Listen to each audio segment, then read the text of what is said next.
everyone, and welcome to the status of legal tech and innovation in Africa. I'm very excited about what you are going to hear for the next couple of minutes. My name is Leah Molatseli. I'm a lawyer and legal technology and innovation specialist based off in South Africa. I'm joined by incredible ecosystem partners from across the continent. We're talking about Botswana, Nigeria, Ghana, and Kenya. So as we start, if we can just get some welcome so that they can introduce themselves. We can start with Rati. Please introduce yourself and just share briefly about the current state of the legal tech ecosystem in Botswana. All right. Thank you so much for having me, guys, and good afternoon, everyone. And thank you for the brief part, because yeah, you do know me. Yeah, I could go on and on about legal technology. So, hi guys, my name is Ratidzo, but everyone calls me Rati. I am Botswana's first legal technologist, and I'm also an innovation specialist based out of Botswana. I've been in the legal tech space for about, give or take, 3 years now, properly, but on and off for 5 years. It's a pleasure to be part of this growing community. I love it so much. And if I could, I'd have everyone join us, but it's not how the world works. But it's a great space to be. And I think Africa's time is now. We've been waiting to catch up, and now we're playing catch up. And I love the things that we're seeing across the continent with people like Chioma and Daniel.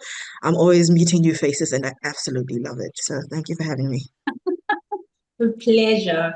Daniel, if you can just introduce yourself and a very brief intro into the ecosystem in Ghana. Hi, everyone. My name is Daniel Akuoko Jr. I'm a lawyer and a software engineer. I like to style myself as a lawyer by day and a software engineer by night.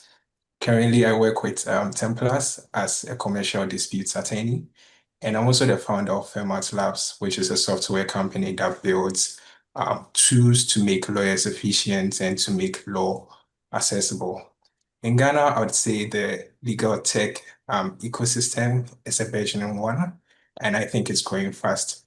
There's a lot of interest in the legal tech space, and people are really excited about the tools that people can use to improve their productivity and efficiency as work as lawyers. Lovely. And I'm such a huge fan of Kwame AI, but yeah, we'll talk about that. And Chioma, if you can just briefly introduce yourself and then tell us very brief around what is happening in legal tech ecosystem in Nigeria. Yes, thank you. Thank you, Leah. Hi, everyone. My name is Chioma Wilson-Dike, and I'm a lawyer by qualification. So for the legal tech in Nigeria, I currently wear two hats. So I am a founder. I'm building a regulatory tech startup. But on the ecosystem and the community we're building, we're beginning to see.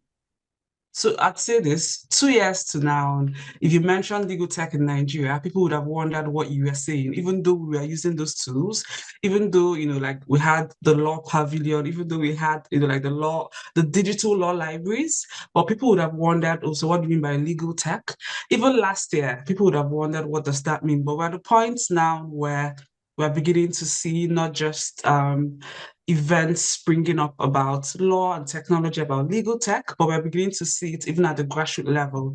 So one example is we're beginning to see lots of hackathons where organizations, companies come together to bring in either students or practitioners to come up with solutions tailored to the legal markets.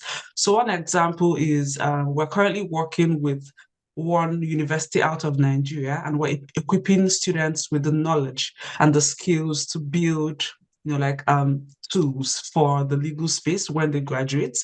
And we're teaching them that when you're graduating out of law school, you don't need to go into the traditional legal rules. There are alternative options for you. You can, yes, exactly. You can decide to build out something for yourself. There are no-code tools now, teaching them how to use no-code tools like Lovable and the likes, and ensuring that what's coming out of Nigeria and into Nigeria is solutions that are built for the market and not just, imported solutions. So that's what we're seeing right now. But there's more to be done. There's a lot of work to be done, and I'm excited to be having this conversation. Yes.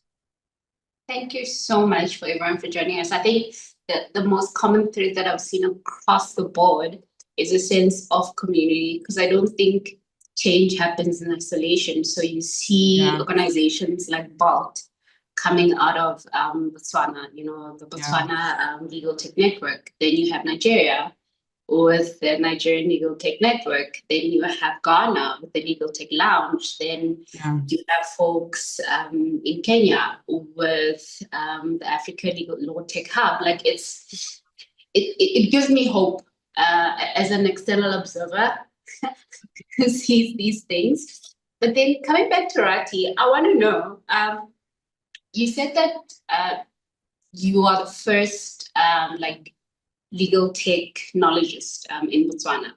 Having been around the ecosystem, what's the biggest barriers that you are seeing in terms of adopting innovation within the legal system? I think the most common one, and I think it's been across board, but it happens in silos, I think, and you don't think it's happening anywhere else. It's the lack of education about what legal tech actually is. And that typical thing of, oh my gosh, AI is going to steal my job. Am I going to be replaced by a computer? And you're like, the same way computers came and the typewriter went away, it didn't mean there's not a human pressing a button. There still needs to be a human pressing the button just to maintain sanity and actual knowledge, right? So I think that's usually the biggest thing, or that it's expensive. It's usually the two. It's either they don't understand fully what's going on, or it's just too expensive. Why are you coming to bring me this expensive tech thing? And you're like, no, it looks different depending on what your needs are. It's only expensive if you get something that you don't fully understand and it doesn't cater to your needs. That's when it's expensive. But if you explain what it is that you need and what you need the tool to do, you can usually find something that's right down your alley and also your price point. So I think that's usually the main barrier, but it's getting better. I just wish that people took more time to actually learn about the tools they're getting, because you also have people who fall for the trap of good marketing. And people don't understand how expensive it is to fall for good marketing, because some tools just have very good marketing and they're great, but they're not Afrocentric. So because they're not Afrocentric, they become very expensive for an African firm or African company to adopt and implement, because people really don't pay attention to the after. After you've bought the tool, what happens? How do you implement it? How does your staff learn how to use it? Because those are the little hidden costs that come with adopting tech. And I think that's what we're still kind of learning how to do, the after part, and kind of educating the people a bit more. So, yeah. You're bringing about some very controversial questions, but I feel like it's very necessary, given that this is an African-focused type of legal innovation discussion. Chioma, I wanted to hear from you. So, I mean, we've all, either through social media or through the work that we do, we interact globally, but we're also on the ground. So we see things and we understand the needs. I wanted to hear your thinking around this whole cut and paste approach that people have around solutioning for us, specifically for lawyers. So they'll get like a foreign solution and think, hey, it'll work here in Africa. What's your thinking around that? Yeah, so I'm a bit split, because I'll start with this. The African market is quite nuanced, it's quite complex. Even for regulations, the regulations are fragmented. So when you import like foreign solutions, it just like Rati said, it doesn't fit in. It's like you're bringing in just like square holes in round circles, right? And one example, let's talk about regulatory data, for example. Africa is not a country. Africa is a vast continent where what's obtainable in South Africa would never be obtainable in Nigeria, even though they are both Commonwealth countries. And what's obtainable, for example, in Botswana would be obtainable in Ghana. Most laws are still offline, so they're still off the shelf, they're still in physical documents. But when you check, for example, the United Kingdom, all the laws are warehoused in one place. So a company selling regulatory data, or a regulatory technology company, only needs to plug it in using API calls, for example. When a company in Nigeria or a company in Africa goes to buy that regulatory technology platform, you don't even have the African laws on the platform. That's one thing. And even if you do, it's just a few you can find online. that do not have the proper metadata that you can use for your audits. So that's the problem. And the second thing then is the reason why why law firms are still looking to foreign solutions is because we've not started building our own solutions by ourselves. We are still at the phase where legal tech is still picking up. We're not having hackathons. We're not talking to students at the grassroots level. We're not teaching them how to code. We're not teaching them how to build tools without like being coders. We're not teaching them how to think outside the box, look within their environment to find gaps, to find loopholes that technology can plug into to fix. So I think that's the reason why it's people are still looking to foreign solutions that, like Rati said, are expensive and do not solve the problem we have. Yeah. Mm. And Daniel, just jumping on that, I mean, you are the best of an ideally perfect world of the lawyer and the software engineer, right? So I just wanted to hear your thinking, particularly about this. Do you think it's a lack of Africa really coming through? Like, are we educating our lawyers enough? Are we creating enough developers? Or is it simply a trust issue? The fact that maybe there's not enough of us for the market to say, hey, we trust you. What's your thinking around that, Daniel? Well, I'd say lawyers come from a background steeped in tradition. Our work involved relying on lots of precedents and all that. So we're inclined to do things we are very familiar with. And adopting technology yeah. Yes, that's the point. Exactly. Yeah, so adopting new technology, they're a bit apprehensive. They don't see why you should change the old well-beaten path to follow a new course, right? So I think that is one of the issue, and it stems from our training as lawyers. And so, but that is beginning to change. For instance, in the area of legal research, more lawyers are now using AI-assisted tools. You made mention of Kwame AI or Esquire. More lawyers are using that in the courtroom. I had an experience where I appeared before a high court judge. I decided to rely on these online database to cite an authority to the courts. And the judge said he's not going to rely on it because what is the guarantee that the judgment hasn't been changed? It sort of gives you the idea of how they are thinking about it. But if, as time goes on, we get to see the quality control that some of these platforms put in, to be able to put out some of these products like AI-assisted tools and online case databases, then we can gain the trust of the legal community, and then there will be a greater adoption of some of these tools. Makes so much sense. I mean, I'm just thinking about recently, I mean, here in South Africa, we just grappled. I mean, they happen often now, but I think this latest one got a huge traction where even traditional media was reporting on saying, hey, AI just literally messed up a case because a lawyer cited wrong resources and whatever that looks like, and they got in trouble. They even got reported to our version of Law Society, so we call it the LPC, the Legal Practice Council of South Africa. Now, so what we've done, for example, from a training foundational perspective, so in South Africa, if you want to be an attorney, you have to take 4 exams, right? And they've included a 5th exam where you actually have to comply from a technological perspective. So they call it a tech type of exam. So beyond all the traditional legal aspects that you know, there's a certain level of technical competency that's been incorporated into it. So as of 2026, no lawyer will be allowed to practice without also passing that. What I'm curious about, and I'd like to hear the thoughts from all the panelists today, is what are the enablers? Because I feel that that particular regulation is an enabler for lawyers to actually start taking technology seriously. What are the enablers and blockers to technology and innovation in your respective countries? I'll start from Rati, and then we'll take it to the rest.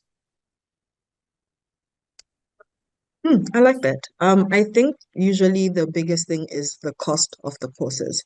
Because right now, because most of them are in the first world side of the world, to them, $200 or £200 doesn't seem too much. But for us, you could be multiplying by 10, 20, 30 even. So that can be a big barrier to it.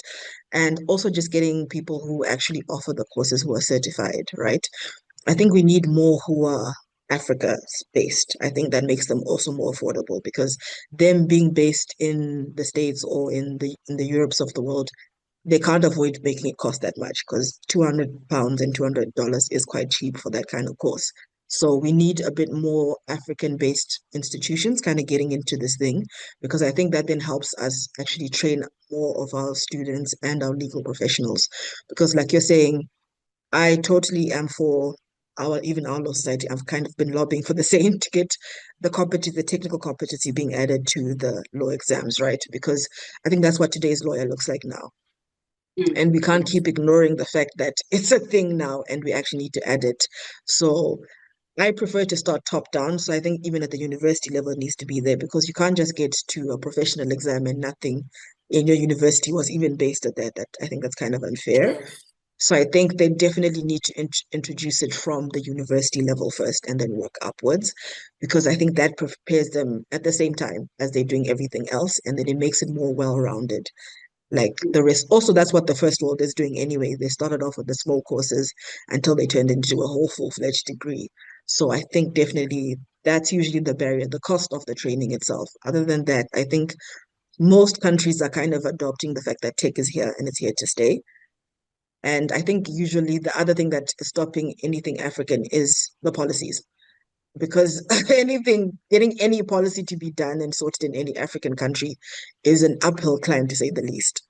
So Bro, I was thinking about the I acting think and genuinely that, yeah, okay, it makes Yeah. total yeah. sense. And Chioma, Yeah. what's your thinking around this, just from a competency perspective? What are the barriers and enablers when it comes to Yeah. this, particularly in Nigeria? Yeah, so just like Ratidzo said, she mentioned top down, but I think the fact that we're not doing it bottom up is one of the blockers. So I know that we have every year from Nigeria, we graduate several thousands from university and they proceed to law school.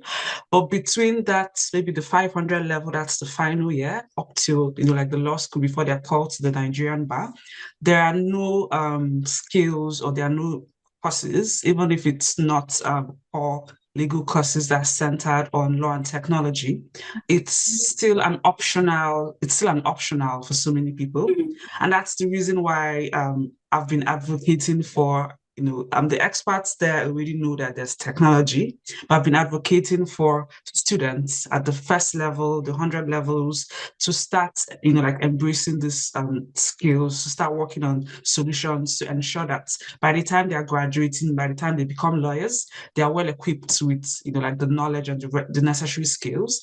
The other thing I'd say that is an enabler now is the fact that lawyers individually are beginning to get hooked onto some of these tools, whether it's ChatGPT, although that's still very controversial, but they're beginning to get acquainted with some of the tools being used, like she said, in the first world. We just need to see that massive adoption for local tools. We need to see more people building local tools.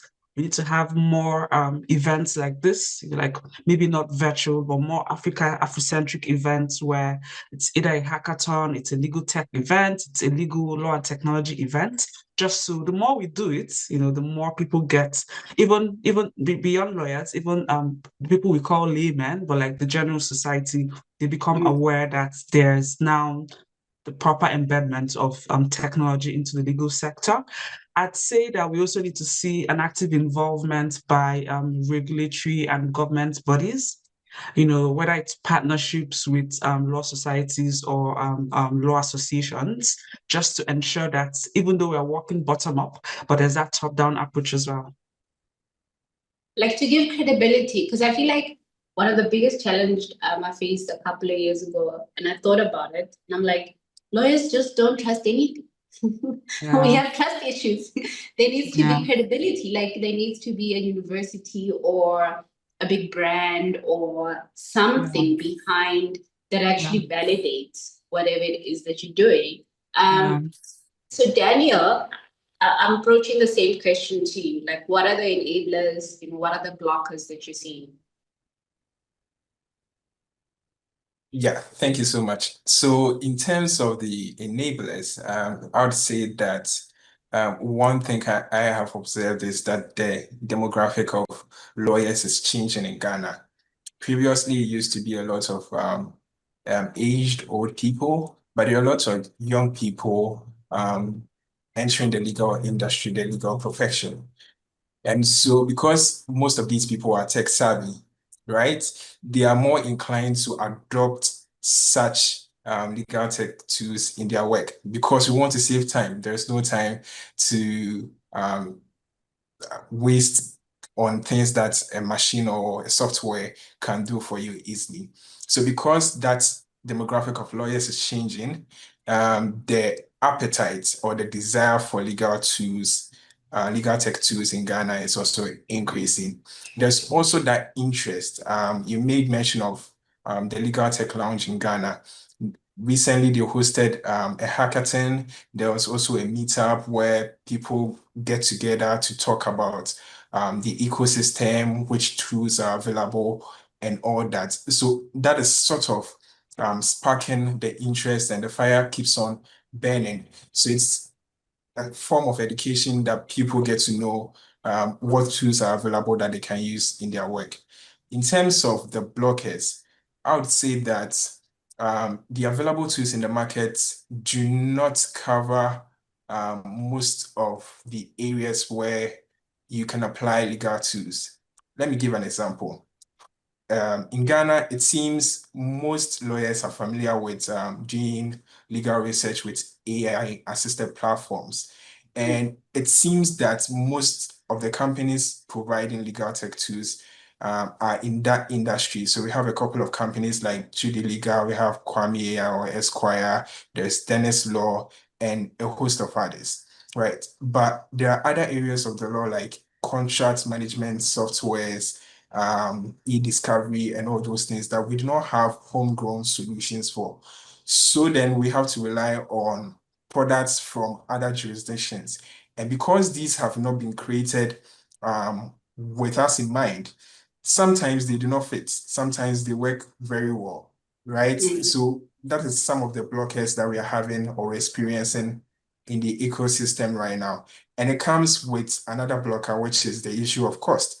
Because they are pricing in dollars, it's very expensive for a very young lawyer to afford the monthly subscriptions or their annual subscriptions of some of these products. So the first blocker leads to the second blocker that I have observed in the ecosystem.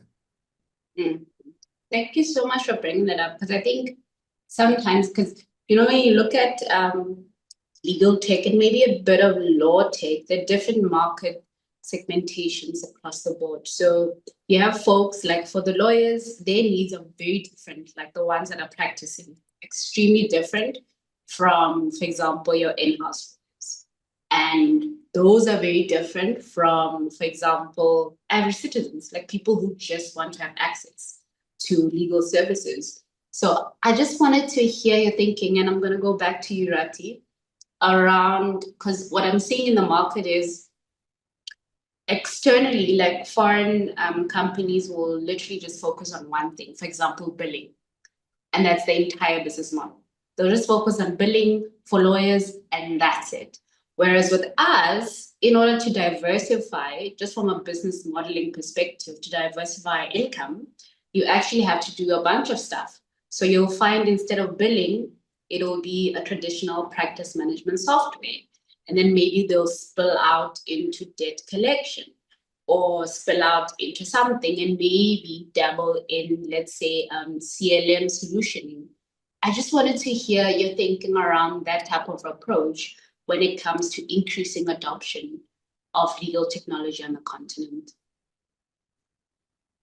I think we actually might need to do the niching down that the outside market is doing, because I think I found the benefits in doing it. I understand that it's coming from also like you said, it's a revenue stream type situation. So a lot of the companies here, when they're building, they don't have the, what is it called, the privilege of being able to focus on one thing and do that, right? Because of the type of market we have. But I do think we'll probably do ourselves a greater service if we do that, because from the few companies that I've worked with that have actually niched down, I found that they have more success because they've niched down. When they're now talking to law firm partners or the decision makers in a legal department, it's easier for them to get buy-in because they're solving a very specific pain point. And yeah, so because it's a very specific pain point, the decision maker is like, okay, this cost makes sense because this pain point is very painful. So if I solve it, I can do that. And then if you offer me other services that maybe your team can then develop something like a practice management tool or something, they're more open to it because they've seen that you solved their pain point, to the T and you've done it well. So I tend to tell people when I'm working with them, like if they do have that conversation, I'm just like, better off niching down. It sounds expensive, but like any tech thing that you do, it's going to be expensive in probably the first 3 to 5 years. So don't think you're going to get a return on investment that quickly if you're doing tech. It's going to be a long journey. So better, like for you to get that traction that you require to get that investment that'll probably save you in the long run, I think it's better for us to niche down if we're building Afro-centric tools, especially because, like we mentioned earlier, Africa is a very nuanced market. You can probably survive if you build a tool just for Nigeria. Like I swear, I think if you build a tool just for Nigeria, I'm so that's doing their litigation, I'm like the amount of you'll become a billionaire. Exactly. So you see, if you do that kind of thinking, and also I think I wish legal tech developers would use the same thinking that entrepreneurs are using. So anything tech related, try test it in a very big market like a Nigeria or a Kenya, because that's when you'll know if it works. And you also get the value that you need and possibly the potential investors. But and probably I'm a very firm to believer. validate Exactly, to validate it much. Yeah. So I always say niching down is probably safer. I know it sounds expensive and sometimes it is, but I think it validates the idea much quicker if you do that and then you grow from there. Because also I always like to think you can tell the customer or your investors, I have the capacity to build an all-round tool. It's just that this niche makes more sense for the market I'm going into. Because like we've said, South Africa is a very litigation-based market. If you do a litigation-based tool, you probably do very well. This is why e-discovery is very successful. Yeah, e-discovery and CLM, huge. Exactly. Because that's what the market does. So you will see that most of the tools that can come out of the market would be possibly e-discovery or CLM. So I always get surprised when I see someone saying, "Oh, we're doing this tool," and you're like, "Wait, what? You're in South Africa and you're not building e-discovery?" I don't, maybe, I was like, no, but maybe you're going to another market and that also does happen. But I think, that's it's a safer bet, I think, if you're trying to validate and grow fast. And this brings me to another point, and Chioma, I'm gonna drop in by you here, because I think part of it beyond niching down is even if you do niche down, beyond the traditional challenges of actually having to educate the market that you're trying to capture, you also have to enter other markets, right? So I just wanted to hear your thinking around really being collaborative across the continent. Because me personally, I don't have issues. I'm a huge fan. Please give me collaboration any day. I genuinely believe in it. It's a thing because I think you're literally able to scale faster, able to grow faster, especially if you're community based. But I just wanted to hear your thinking around this, particularly from a regional collaboration perspective. So I'd be speaking as a community manager building the Nigerian legal tech space, and I'd also be speaking as a founder building a niche product, as so to speak. So on the community side of things, Africa, like I said, is not a country; it's a very big continent.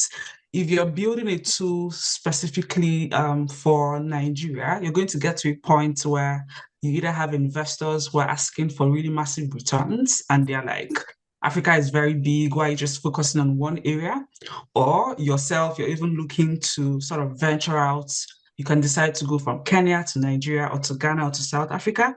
So there has to be that situation where you're either willing to pair up and integrate with already existing solutions in those markets. For example, what we're seeing in the bigger market now, I'd give an example. So the Clio and VLEX, where Clio is trying to utilize the capabilities that VLEX already has just to ensure that they're offering their services to a wider market.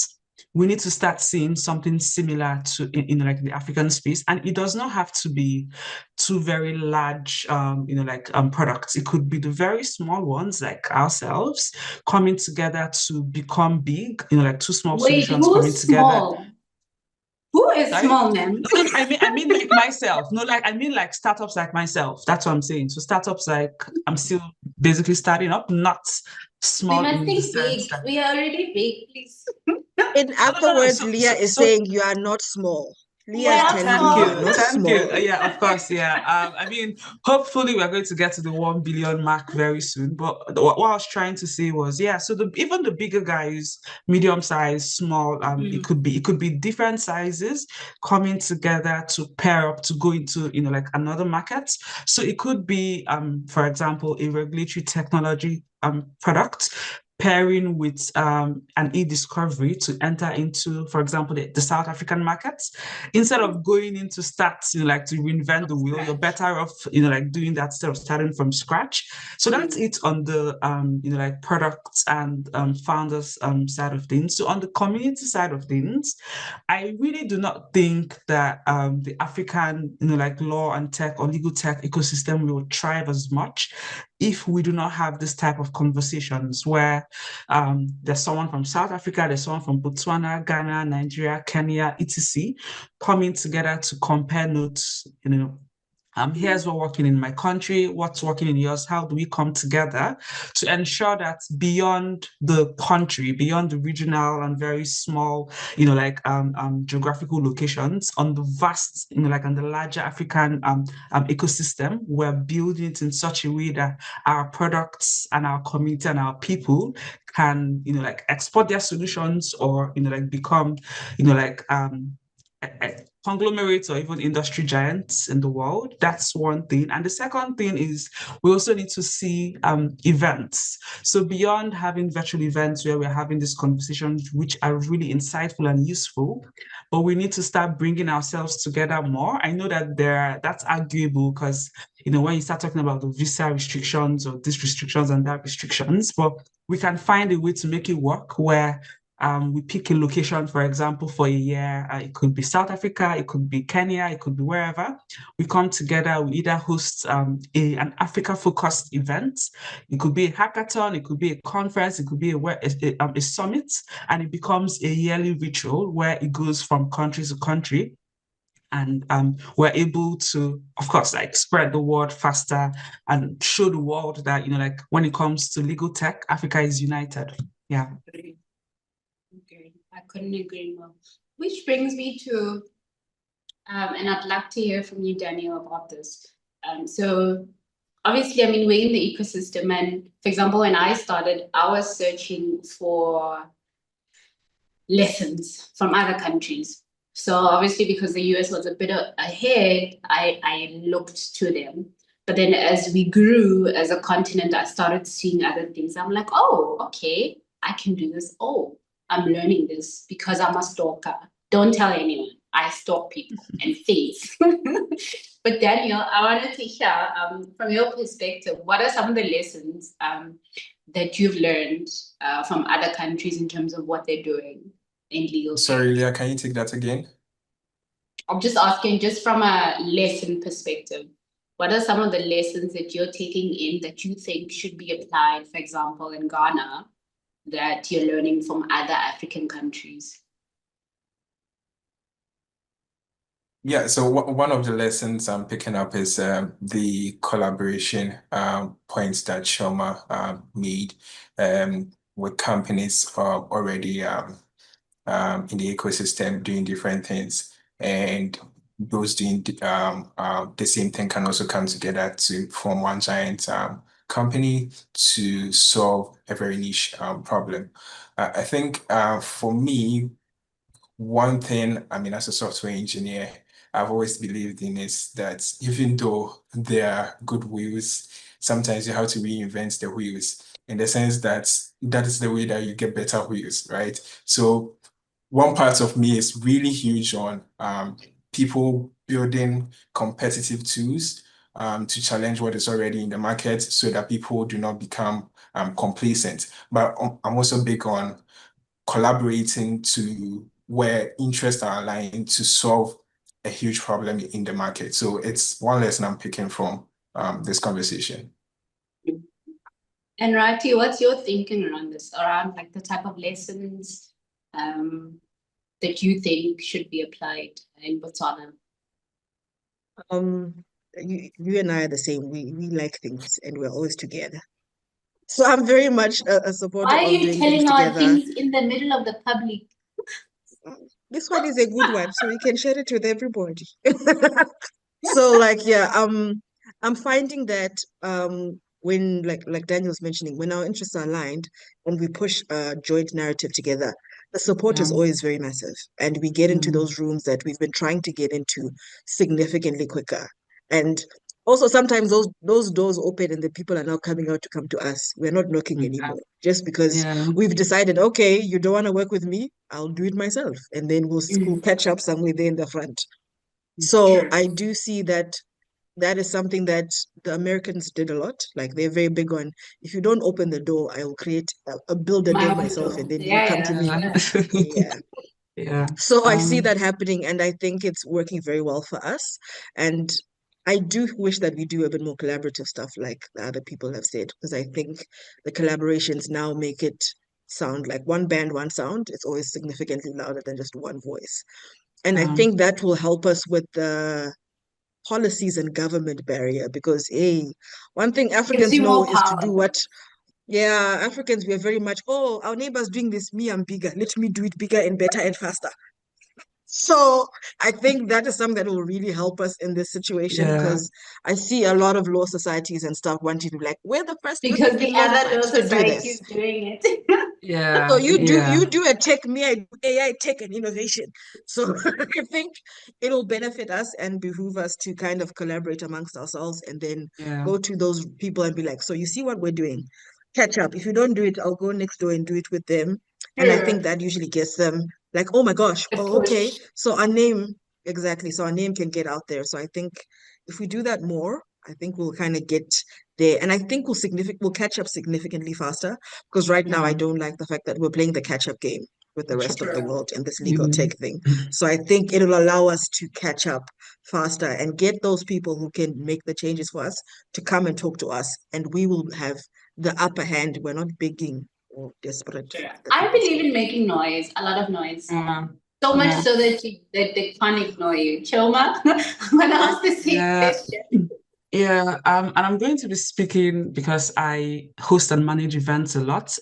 One thing I want us to take out of this conversation is I want to hear tomorrow that there is going to be an African legal tech summit or conference next year or in the next couple of months.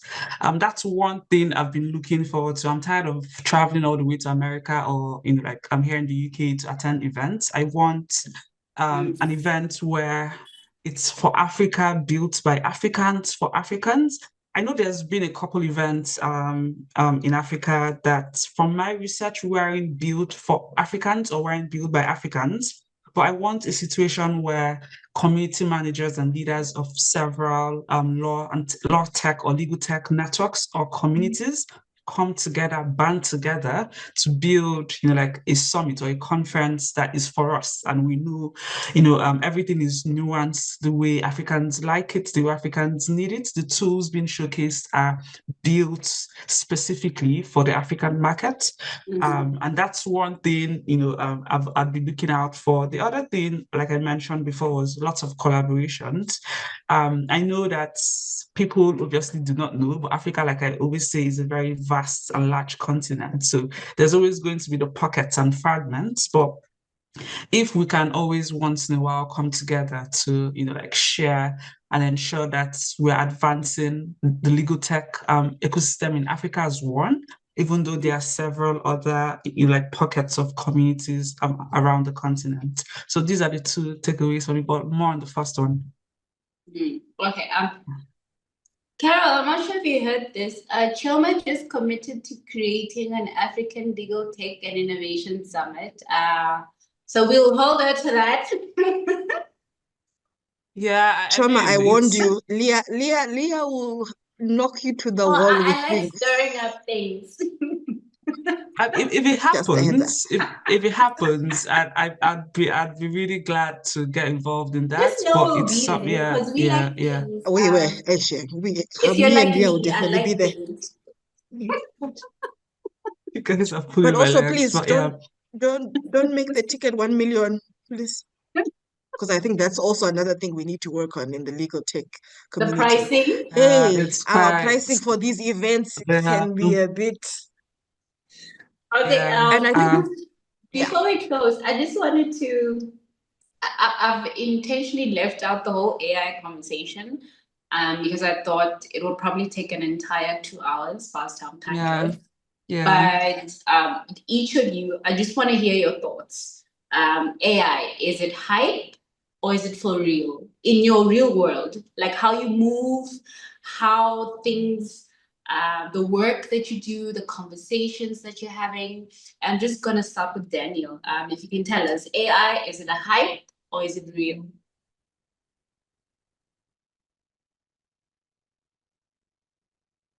Daniel, I hope we didn't overwhelm you, ladies. Not at all. Not at all.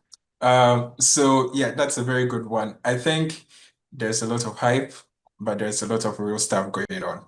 And I can give you examples to explain the point.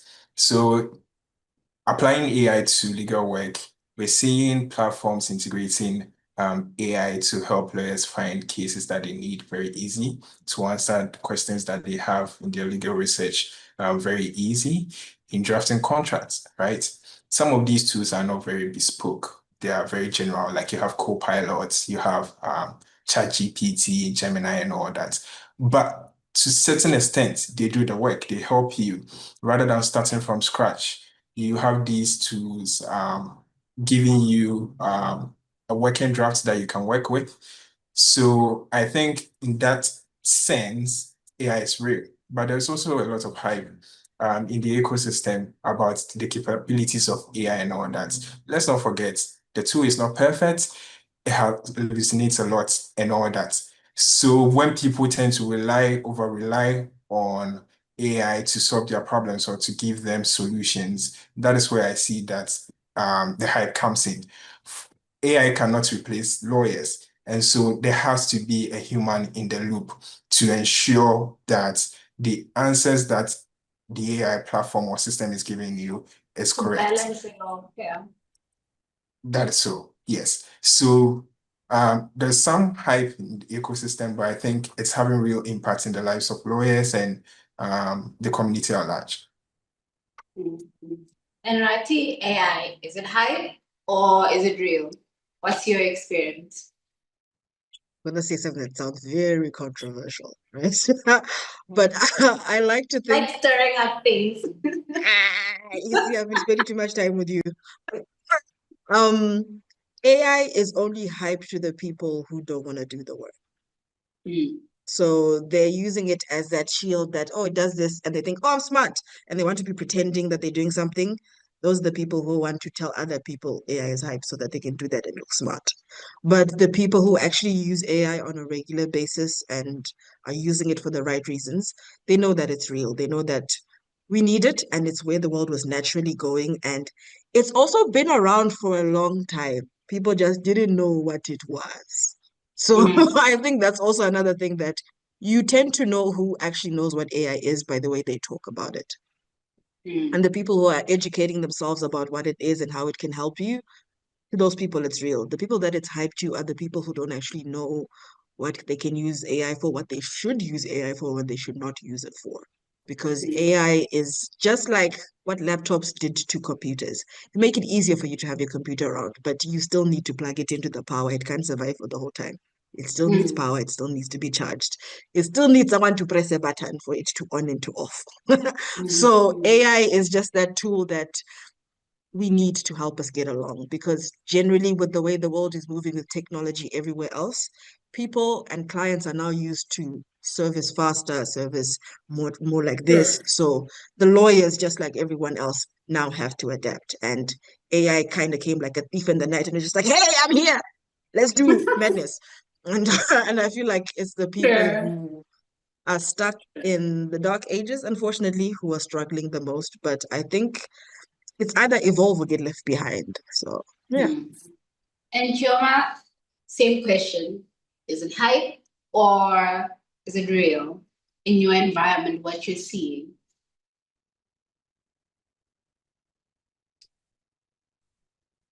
Yes, I think that AI is very much real. And I was having a conversation with a couple of students 2 weeks ago, and I said to them that of all the use cases in the world right now for AI, for generative AI, I think the law industry or the sector is one that stands to benefit the most, because we are one industry where we utilize, lots of texts and very data heavy and We're things like data that. rich. We are quite data rich, exactly. And that's even the perfect example for generative AI in the set. And I'll give one example. Prior to now, as a regulatory compliance lawyer, if I was advising a client that had several operations across Africa, I'd need to email, let's say, Ratidzo for Botswana, yourself for South Africa, Daniel for Ghana, someone else for Kenya, someone else for elsewhere. But right now, with the use of AI, you're able to do API calls, for example. You're able to ask questions, and it pulls out very hidden data, that no one has seen before, just because of that research capability. So in as much as there's been some hype and everyone thinks it's a bubble, I do not think that bubble will burst soon. And it brings me to the question that everyone is always asking, will AI replace lawyers? I don't think that ever happened, but I think that what will happen is AI will replace lawyers who are slow to adapt or who have refused to move with the tide. It's never going to be a case of one day we wake up in the world and lawyers are now out of work and everyone is just using computers, because even for your AI outputs, you still need a human oversight. You still need to ensure that even if you've reduced your hallucinations to very significant extent, you still need to ensure that there's someone looking at things, dotting the I's and crossing the T's. So to that extent, it's very much real. In my own business, I've seen the impact. I've seen how useful it's been in building out solutions right now. And even as a lawyer on the other side of things, I've seen how useful and how efficient I've become just by utilizing specific tools created for lawyers and for the legal industry. Yeah. Now, so just one last question as we close. The next 2 years. So one bold, hopefully not pessimistic, but one bold shift that you see happening within the legal tech ecosystem in your specific country. I will do this in reverse, so I'm going to start with you, Chioma. What's in the next 2 years, what's the one big, bold shift that you see happening in the legal tech ecosystem in Nigeria? Okay, so the first one, which I had forgotten to mention, I was looking forward to a lot of regulatory and government involvement. And we're beginning to see that now. I had a conversation with someone, and I was told that some courts now are developing solutions by themselves. So the judges are the ones leading as product managers for those solutions to be built. Last year or 2 years ago, that would have never happened, but it's happening now. The other one is the fact that the Nigerian Bar Association now has a section on legal practice, and that section on legal practice has a subcommittee that is called, I think, the Law and Tech Committee. And I think every other week they host webinars on, law and technology, the use of tools, how to research, using tools. If a legal team is using AI, how to use it safely, And so far, I've seen really good numbers, sometimes over 500 during those sessions, sometimes even up to 1,000 during those sessions. Prior to now, if you told me that would happen last year, I would have said that's not true. So we're beginning to see that happen now. So those are two things. The third one for me is I'd want to see more homegrown solutions, and not just for legal research or law research for like cases in courts, but for things that are pain points and solving the real needs of whether it's law firms or in-house teams, but like homegrown solutions, and less and less reliance on like global solutions that are not necessarily tackling like the problems African and Nigerian, especially Nigerian lawyers and in-house teams face. I'd also be looking out for, in 2 years, I'd be looking to see, like I mentioned, an event, like tailored to the African markets, and where it's for us and by us, even if it's like on a global scale, but for the African markets. Yeah. Sure. See why? You see, those numbers make sense. You see why we love Nigeria. But anyway, Daniel, what's your thinking? The shift, the big shift, bold shift in the next 2 years that you see happening in Ghana for the legal tech ecosystem? Yes, so in the next 2 years, one big shift I expect to see is homegrown solutions, bespoke solutions to tackle the peculiar problems that we have in the ecosystem. Experience has shown that the products or tools that we import from outside the continent do not work really well. A lot of the features become redundant because they do not fit a particular legal system. So building homegrown solutions that model our laws, our legal system, will go a long way to increase the adoption of legal tech in Ghana. And that's what I expect to see in the next 2 years. Lovely. Thank you so much. And Rati, your thoughts on this in Botswana? Next big, bold shifts happening in the legal tech ecosystem in Botswana? I think we might have Botswana's first legal tech tool, because I've had a few people reach out to me and they're in the process of developing things. So I think that actually might happen quicker than I expected, because I How they think we have paying you though? players. Please be serious. One of them is a student, so no. So one of them is a law firm, and that one has more, potential. Okay. But that also made me realize that because a lot more lawyers are interacting on an international scale, they are seeing the need for these more Africa-centric, Botswana-specific tools that are required. Because like we've all said, all our different countries are very nuanced. So sometimes even something from South Africa might not necessarily work very well for Botswana. So I see a bit more of that happening. They're not collaborative just yet, because I think they don't understand that the legal tech community, we are very collaborative. We don't do this competition thing that much. Our competition is collaboration. So I think they're still getting to know that, because they're the typical African law firm where they're like, me first, I shall triumph. So, but I do see, most definitely, I think boldly, I think we're going to have Botswana's first legal tech tool very soon, because one I've seen is actually quite far. Yeah. Thank you so much. I really appreciate you guys taking the time and sharing your thoughts and thinking about what's happening on the continent. I, for one, am very hopeful about what's happening, and I'd like to thank everyone for joining us for this global legal tech hub version of what's happening in Africa. Yay!